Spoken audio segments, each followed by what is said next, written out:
je reste profondément sensible, non pas bien sûr aux idées philosophiques de Descartes, mais à l'écriture de Descartes.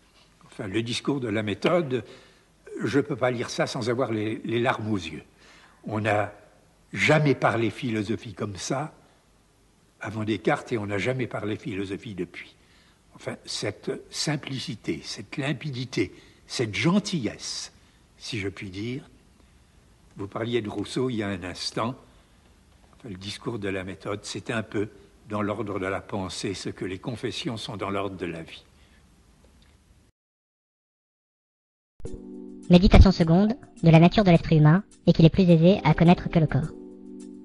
La méditation que je fis hier m'a rempli l'esprit de tant de doutes qu'il n'est plus désormais en ma puissance de les oublier. Et cependant, je ne vois pas de quelle façon je les pourrais résoudre.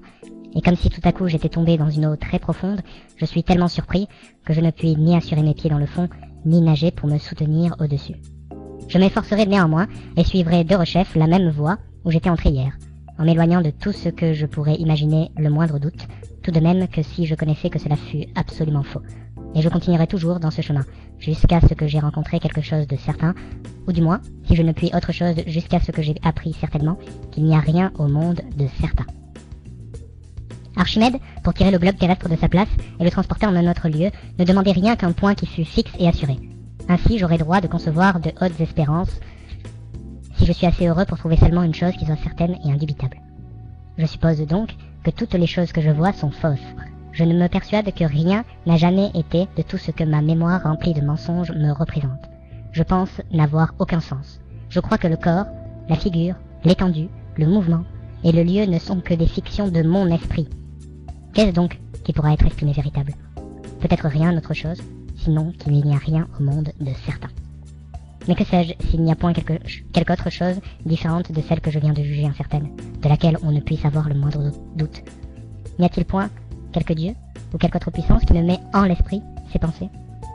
Cela n'est pas nécessaire, car peut-être que je suis capable de les produire moi-même. Moi donc, à tout le moins, ne suis-je pas quelque chose? J'ai déjà nié que j'eusse aucun sens, ni aucun corps. J'hésite néanmoins, car que s'ensuit-il de là? Suis-je tellement dépendant du corps et des sens que je ne puisse être sans eux?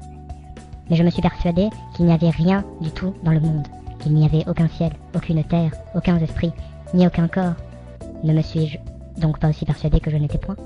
Non, certes, j'étais sans doute si je me suis persuadé, ou seulement si j'ai pensé quelque chose, mais il y a un je ne sais quel trompeur, très puissant et très rusé, qui emploie toute son industrie à me tromper toujours.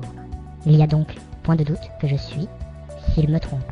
Et qu'il me trompe tant qu'il voudra, il ne saurait jamais faire que je ne sois rien, tant que je penserai être quelque chose, de sorte qu'après y avoir bien pensé, et avoir soigneusement examiné toute chose, enfin, il faut conclure et tenir pour constant que cette proposition, je suis, j'existe, est nécessairement vraie toutes les fois que je la prononce ou que je la conçois en mon esprit.